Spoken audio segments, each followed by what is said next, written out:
Ready, lined up to come here. Just a quick reminder on a few things. When the question and answer period starts, please, you're gonna by that time have already been introduced to everybody.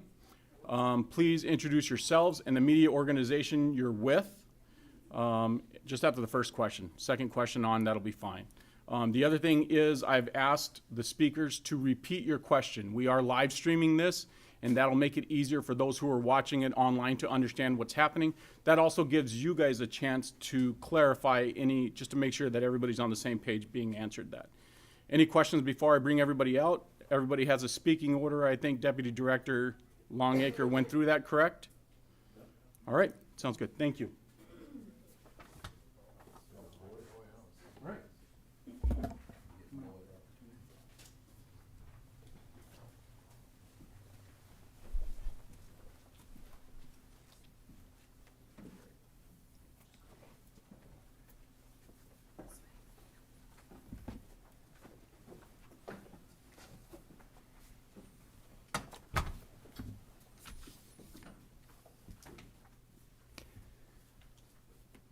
Good morning.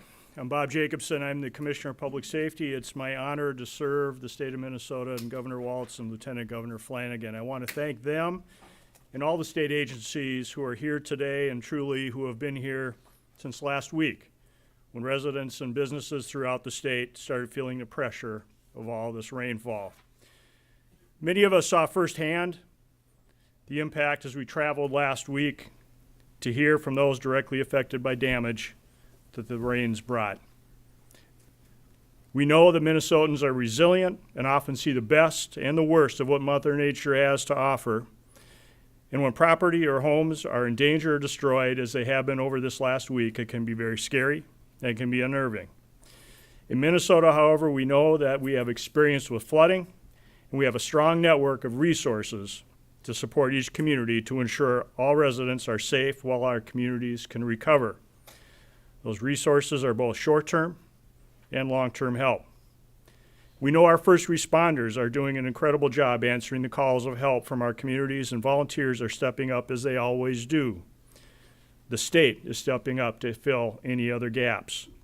State officials are coordinating with local jurisdictions and with local emergency managers as they assess damage to their counties and cities. These agencies will work with local officials to help determine eligibility and apply for state or federal disaster assistance. To share more with us today about what that coordination looks like, alongside the governor and lieutenant governor, you'll hear from our team at Homeland Security and Emergency Management, our partners at the Minnesota Department of Transportation, the Minnesota National Guard, the National Weather Service, and others. As you'll be able to tell, the response to this emergency is no small feat, but we are ready. With that, I'll turn over things to Governor Walz, who can tell us briefly about what he has seen and what we are committed to doing along with our state partners. Governor? Thank you, Commissioner. Good morning, everyone, and good morning, Minnesotans. First and foremost, to those that have been impacted by the flood, been displaced from your homes, had priceless memorabilia inundated by these floods, we extend our sympathies to you. I also want to send a thank you. Folks kept their neighbors safe. As the story, every time this happens, neighbors were there to help folks haul their things out, to give folks a place to sleep. We've seen when I was up in Bowabic and Cook, incredible quick responses for folks, but devastating. Since that time, since Friday, we have shifted now to southern Minnesota. These are floods that have been going on, or incidents, if you will, for the last several weeks. We have about 18 inches of rain over the last couple of weeks. What's happened is we've inundated the ground. There's nowhere for it to go, and I'll have to tell you, I was getting all weekend pictures from my neighbors and friends in Mankato, and that's a city with a flood wall. It's a city that's seen a lot of this, and I think the term people are using is unprecedented. So we understand that the challenges are out there. The good news about this is that there are procedures. There's chains of command. There's standard operating procedures that are in place. You're going to hear from those experts in here, and you'll hear maybe we're saying at the end, the one that everybody's most interested in hearing is the National Weather Service. We can't control that part of it, and there's potentially more rain on the way. With that being said, the resources that are being deployed are strategically out there. We're making sure, first and foremost, people are safe, protecting property, and protecting public infrastructure. You'll hear from each of the folks here how this process works. It is very deliberate and very clear. Certainly, we will wait and see once the damage assessment starts coming in after the waters start to recede a little bit. If we hit those threshold numbers for a presidential declaration, we will certainly apply for that. We've already seen about 40 counties that have been hit by this. 7 have already applied for emergencies. Those process will be in place. We'll do it as quickly as possible. And this is a point where I always say thank you to the Minnesota legislature that has created a secondary safety net in Minnesota with our disaster assistance contingency account that allows us, should we not reach in some of these places the threshold levels for federal assistance, we still have the state assistance on this. But I know one of the most challenging pieces of this is private property on floods, and if you don't have flood insurance, some of those costs, and we'll discuss some of you'll hear the public side or the public infrastructure side of this, and then some of the resources that are available to folks. But I would once again remind folks this event is still ongoing. If there are barriers up or traffic control, do not go around those barriers, and also to recognize that this water is not safe, it's contaminated, whether it be through sewage or other contaminants, that the health issue in this is still a real concern. So we'll work together. The resources are there.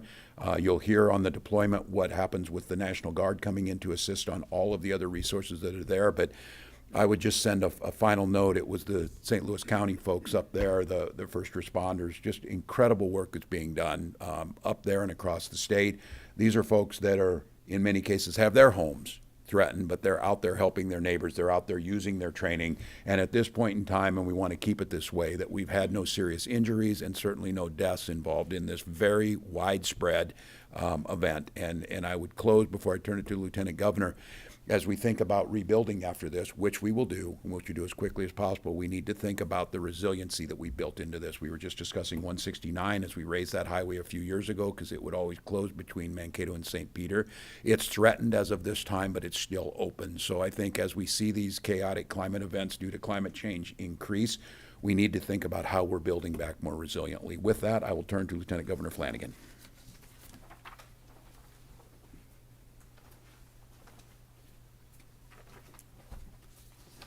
Thank you, Governor. Good morning, everyone. Thank you so much for being here.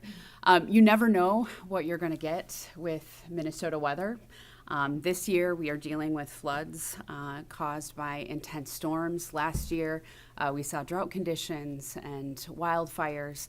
But here's what I know is that no matter the emergency we're dealing with, our local and county emergency managers, first responders, and local leaders are the first on the scene to assess the damage, to help their communities, and get Minnesotans the emergency resources that they need.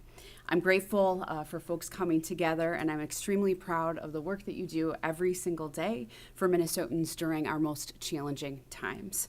Our Department of Public Safety and Department of Transportation have been working closely with local officials on the ground to identify damage to roads and to infrastructure. The state stands ready to support, of course, to make sure the communities receive the help that they need. And as the governor mentioned, we are seeing and witnessing stories of individuals who are strangers and then becoming neighbors and then becoming friends, helping each other through these times. And that is the best of Minnesotans. That is who we are. We step up and we help each other out. So Minnesotans are tough and our communities are strong, and we will get through this together. Thank you very much. And with that, I will hand it over to HSEM Director Rollwagen.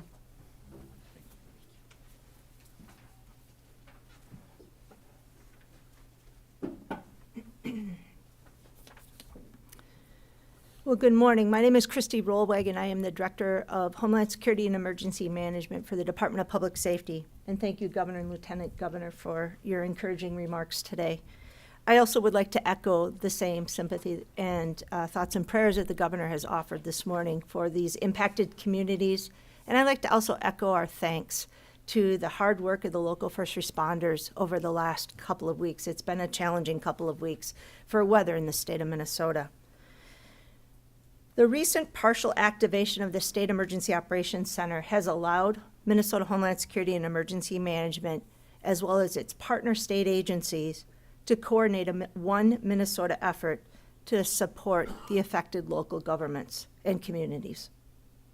Support such as the deployment of the All-Hazard Incident Management Team that was mobilized over the weekend to Jackson County allows us to gain situational awareness and to assist with local efforts on the ground in Jackson. It is also an example of our collective assistance we will continue to coordinate through the State Emergency Operations Center. I'd like to also recognize the efforts of the local community emergency response teams that have assisted communities across Minnesota over this past weekend. These are people who live and reside within the community who have received training specifically to assist their neighbors in a situation like this, where we are looking at disaster and crisis in those local communities. Their goal is to help bridge the gap between an incident where first responders are not able to get on scene right away. Thank you, CERT members. Your help is greatly appreciated. And that also brings me to a reminder. If you're looking to volunteer or donate, there are opportunities for you to get in touch with your local city or county voluntary agencies or your volunteer emergency management agencies to better put you in touch to meet those local needs. Finally, as the governor alluded, we want you to stay out of those floodwaters. Please, please, please abide by the traffic control barriers and all of the warnings that are in those communities right now. The water is moving fast. It is dangerous. We want you to turn around. We don't want you to drown. And we don't want you to become a part of an unfortunate event. So please be careful as you're traversing throughout the communities to abide by the cautions that your local emergency management and local first responders have put out. Finally, we will continue to monitor the situation, and we will take the necessary collaborative steps to best assist the impacted areas through this unfortunate event, and we will be with them as we move into recovery. Thank you. I'd like to turn it over now to the Commissioner Daubenberger from MnDOT.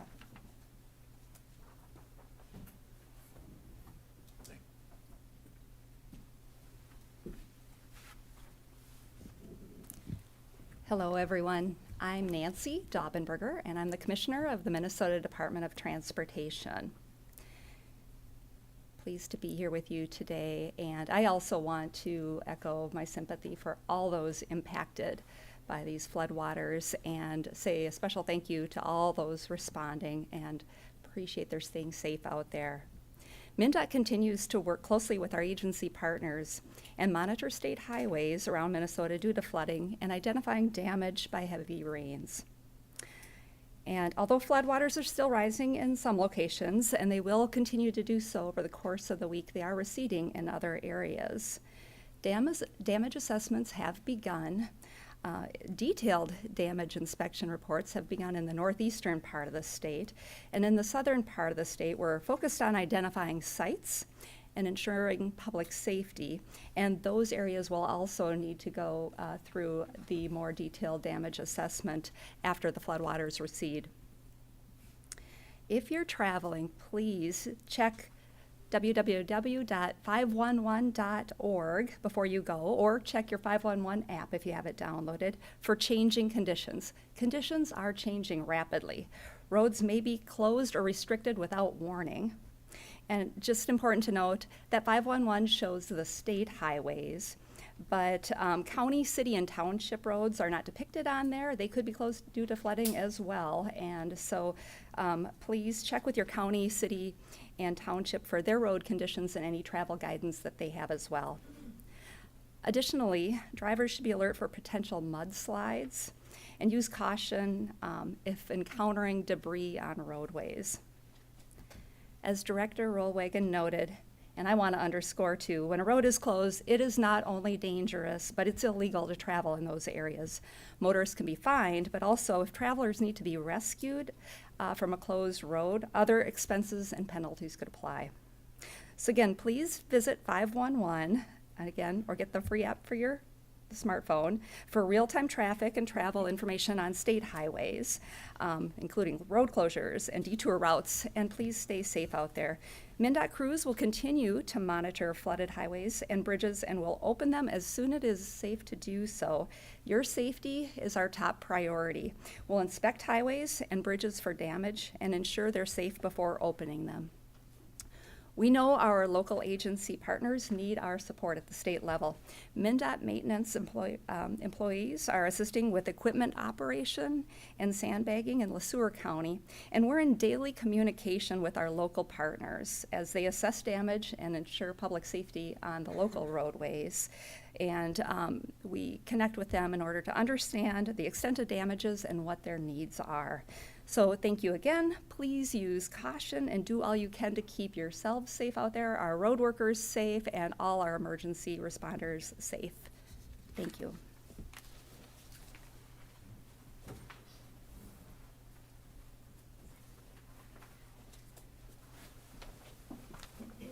Hey, good morning. I'm Major General Sean Mankey, the Adjutant General of the Minnesota National Guard.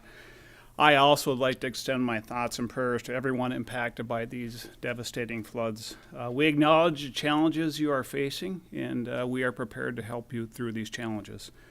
Our motto, always ready, always there, is a true testament to our importance of the people of Minnesota, and we are here to assist.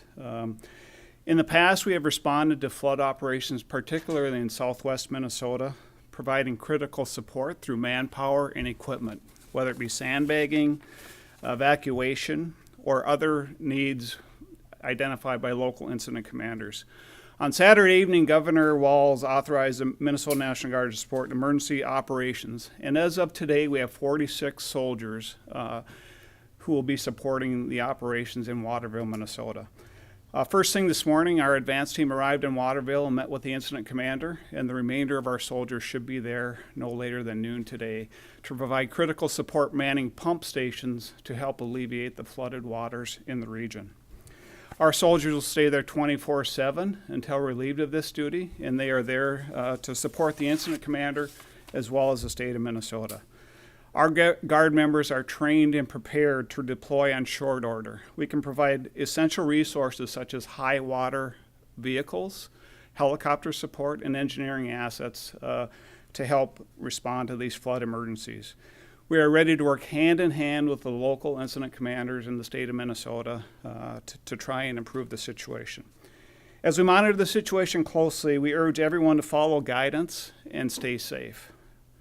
We are part of this issue, and our soldiers and airmen, they live in the state of Minnesota, they work in the state of Minnesota, and most importantly, they're honored to serve the state of Minnesota. Thank you very much. I will be followed by the Department of National Weather Service.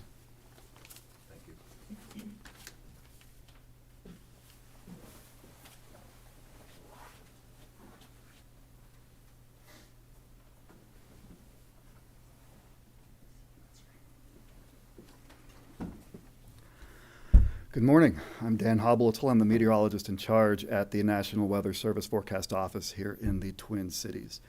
So needless to say, it's been quite a wet pattern lately, which is 180 degrees from what we were used to just a few months ago. The rain that we've seen so far this month has been quite impressive. Some areas of the state seeing 2 to as much as 8 to 9 inches above normal just for the month of June alone. Some parts of southern Minnesota have seen as much as 10 to 12 inches of rain just this past week. So the resulting impacts on the rivers and streams around the area has been quite severe. We have several rivers that are in major flood stage, many points approaching or even exceeding record flood levels. So we are in some cases seeing flood impacts that haven't been seen in quite some time, and in some cases at all. So some of the rivers most impacted, as many already know, including the Minnesota, the Crow, the Cottonwood, Des Moines, the Cannon, and even the Mississippi, all going up into major flood stage in some parts. It's important to note that some of these are still rising. especially your larger stem rivers such as the Minnesota and the Mississippi, and will continue to rise and maybe not even crest until later this week. So therefore, we cannot emphasize enough the importance of staying alert. And as many have already stated, turn around if you approach floodwaters, because some of them will continue to go up through the week. And that's assuming no additional rainfall, which unfortunately I cannot promise. And in fact, we are looking at the chance for more storms later today across much of the state.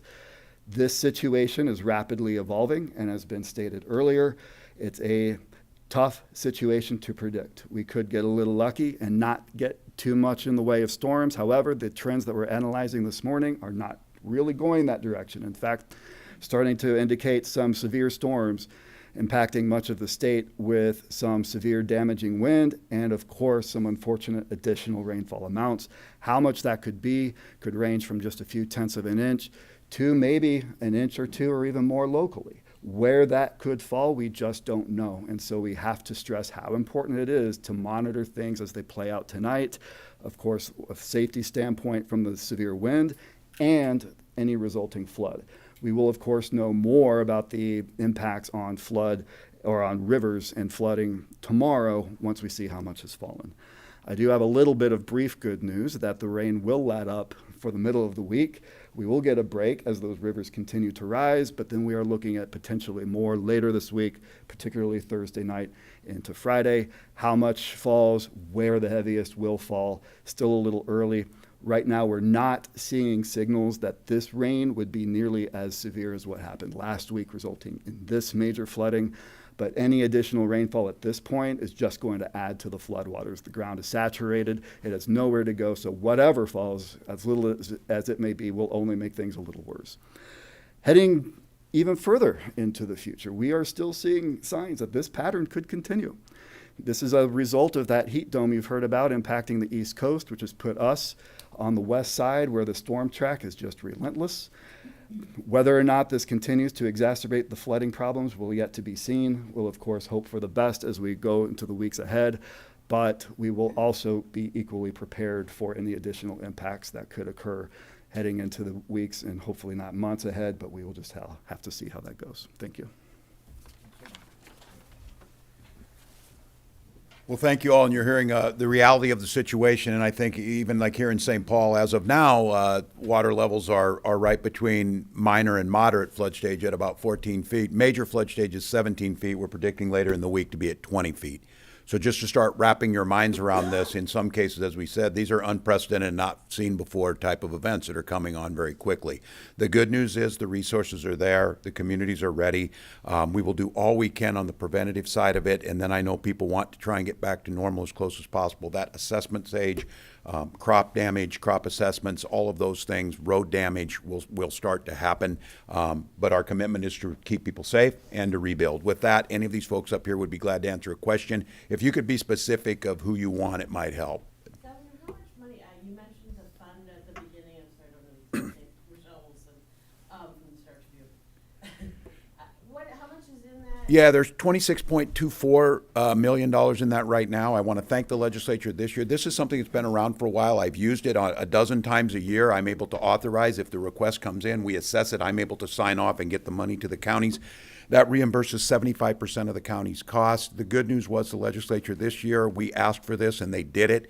It will replenish to $50 million after the end of August, so we will have another $50 million at the start of September. That disaster assistance contingency account is for areas where we don't get a federal disaster declaration. I think many of you have been through this before. How the federal government calculates this, is this one event? Is it multiple events? How do we get it? You reach that $10.6 million threshold, and then the formula for each county. My team makes sure that I'm very careful about not speculating, but I think what I've seen, I think we will reach those numbers. And of course, we will ask for federal support. I'm grateful today that our federal partners, Senator Smith and Klobuchar, were both in contact. I know that Representative Craig is down in southern Minnesota, all of them again today. We'll be out there with them starting probably tomorrow, start to do this assessments. But that's where it sets right now. I think many of you are doing the math in your head. It doesn't take long to reach those numbers anymore. real quickly, just a recognition of not only you can see how dynamic the group is that's working on this. I also want to recognize in the room, in case there's questions for these agencies, we have Commissioner Sarah Stroman here from the Department of Agriculture. Natural resources. Natural Resources, and Commissioner Tom Peterson here from the Department of Agriculture too. Yep. So if there's questions for them too, Yep. they're willing and able to answer those.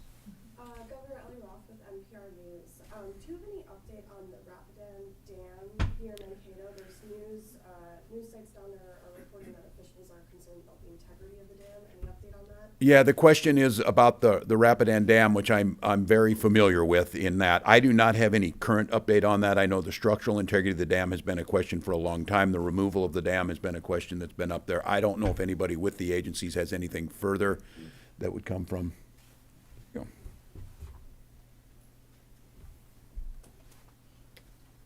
So the question about the Rapidan Dam, we are continuing to monitor with the local officials the status of the dam. We were made aware of the situation about 4 o'clock this morning.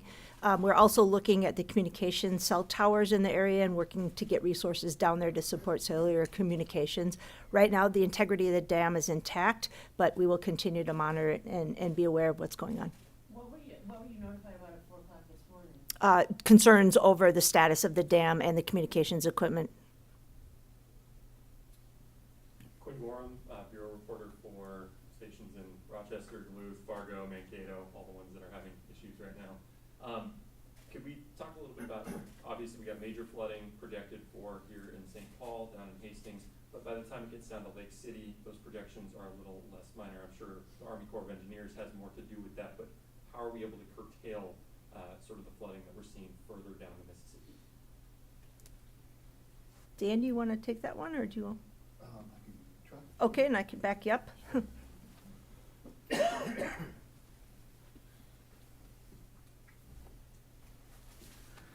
So the question was regarding further downstream from where the Minnesota flows into the Mississippi here around St. Paul. What are the impacts going to be downstream along the Mississippi?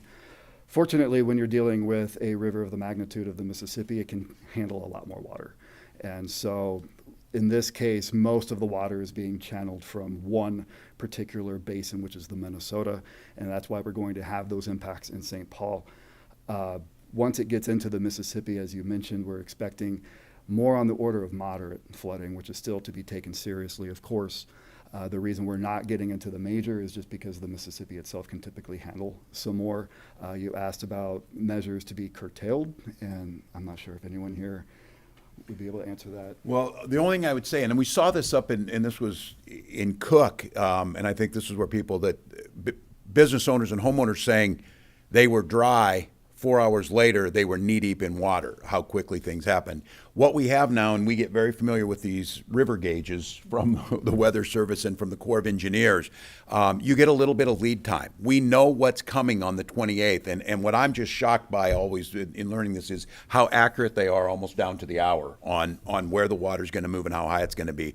What that allows us to do is start thinking about where resources could be deployed for sandbagging, for pumping operations, and those types of things. Now that we're into this event, and it's going to be a little bit longer spreading out, it's not almost what amounted to almost flash flooding up in the area of Cook and Biwabik so fast. This is going to be a more of a typical spring melt type flood where we'll see the rivers start to rise over time. Gives us a little time to think about it, of what you're going to sandbag, what you're going to, because there were folks saying, look, if I'd had more time, I'd have sandbagged. They didn't, and the prediction was, I don't think anybody was predicting 8 to 10 inches of rain in a matter of a couple hours. Well, what's the, I don't know, Commissioner, I know you've been out and about, Commissioner Peterson, but what's the situation with the crops? I mean, Tom, you want to take that? Whoops, excuse me. We can move him up around. how bad is it in terms, are they a total loss, or what percentage? Again, thanks, Tom Peterson, Commissioner for the Minnesota Department of Agriculture. And again, too, you think about a lot of stress right now for farmers as they assess those crops especially in southern Minnesota. A lot of our, crop already had to be replanted in certain areas with a rainy season before we even had the rains this week. And so there's crop insurance dates that farmers are going to bump up against now. And so there just is not time to replant those acres. And so what we'll be working on as an administration is there's certain thresholds that each county will have to make. It's 30% of crop loss of one crop. And then we'll be working with the governor to ask for either a secretarial designation or a presidential designation that'll unlock loans and assistance for farmers. And we'll try to do that as quickly as possible. As I said, I did tour some crops yesterday, and we'll be also out there tomorrow and working closely with our USDA FSA office here in Minnesota. I mean, how widespread is it though? I mean, how much are you looking at 50% loss? No. Statewide, or what's the deal? Yeah, no, that's a good question, and it'll be very spotty. In some areas, if there's other issues that'll come with this. So some counties will have, I would say, will have a hard time making that 30% loss because it's really low areas that are going to be drenched. And but the problem is for those farmers that needed to replant. So that's what we'll be assessing. And so it could be not as widespread as we thought, but farmers are going to have other problems too. They're not able to get their fertilizer on, and then we're going to see, because of the wet conditions, we're going to see issues with pests and other things like that. And so there's a lot of concern right there on the crop that may take several weeks to assess the situation of where we're at. And so that's why, we'll be out working closely with the USDA to try to monitor this and see what the damage will be. Well, again, we want to thank you all, and I think folks to start wrapping your mind around this. I think we think of the historic floods, 97, 2007, or whatever. We're approaching one of those type of events, and this is gonna spread out over the next few weeks. So we're gonna have to make sure that we're focusing, make sure that folks continue to look out for their neighbors. We'll continue to monitor this, and again, the relationship and the partnership with the federal government is going to be critical, especially as we start thinking about recovery. So thank you all.